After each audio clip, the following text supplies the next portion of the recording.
I'm Pat Mayo with the 2021 wide receiver rankings, the top 5 guys right now that you should draft in your fantasy football leagues. You want to check out the full rankings, head on over to dknation.com where all my rankings for every position, 1 through 150, are up right now, updated every single day. And the way that we're going to do this is think about it in tiers. And I think that there is a strong tier 1 at wide receiver this year. With Aaron Rodgers coming back, I got no problems with Davante Adams being the number 1 guy. He always exceeds his perceived touchdown rate. That's just what the Packers do in this offense. He's by far the number 1 option. Yes, they bring in Randall Cobb, but that's just going to supplement what Davante Adams is able to do in the passing game. You should see around a 30% target share for Davante Adams. That's what makes him so elite, but it is the caveat of the plays that he gets run for inside the 5-yard line. So few receivers actually have so many designed plays for them inside the red zone, and leading the top of that list is Davante Adams. After that, it's like Adam Thielen for whatever reason. But that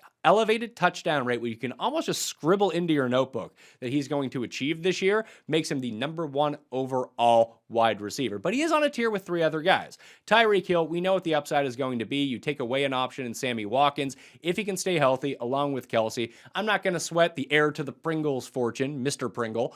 And then you got McCole Hardman and Demarcus Robinson. Those are complementary pieces. This is Hill, this is Kelsey, and with Patrick Mahomes chucking you the ball, that makes him number 2 this year in wide receiver rankings. Number 3, I'm going to go with Steph Diggs. I am a little bit concerned about this knee problem that has plagued him throughout the preseason. Maybe if that continues to linger, he gets dropped down a spot or maybe 2 into this next year. But for the moment, we're talking about volume, we're talking about efficiency, and being the primary focal point of a team's offense. And yes, it is Josh Allen, but Stefon Diggs is the extension of Josh Allen in the Buffalo Bills offense. So if you're just looking for a safe floor every single week, we know the target volume is going to be there. You want upside? We know that Steph Diggs has that almost as high as anyone in football. So those are the top 3, but I think that there is a 4th receiver who needs to be a part of this tier and to be drafted a lot higher than he's going right now. A lot of people will go with DeAndre Hopkins in this spot, DK Metcalf in this spot, A.J. Brown. I think those are all fine options. I think they're on tier 2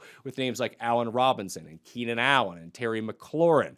But it's Calvin Ridley at number 4. Getting rid of Julio Jones. Just look at his splits without Julio Jones from a year ago. He's averaging 10 to 13 targets per game. That's insanity. If he can just keep around 10 per game, he's going to be close to the league lead in receptions in targets. And we know his efficiency both on short and long routes. And that's still with number 1 coverage. I'm not too concerned about that. Just that overall volume and his touchdown rate should be high enough that he can challenge to be the number 1 receiver. That is the common theme amongst those 4 guys. I think Hopkins is great. He's number 5 for me, but is he going to be the number 1 receiver this year? I think it would take more of an outlier season. Of course he can be the number 1 receiver this season, but if we're going to put our odds, the odds-on favorite, the highest probability to be number 1, it's those 4 guys. You got Davante Adams, you got Tyreek Hill, you got Steph Diggs, and Calvin Ridley at number 4. Make those 4 guys a priority for yourself, and it's probably going to be Ridley who falls to you midway or at the beginning of the 2nd round that you can pair with a stud running back.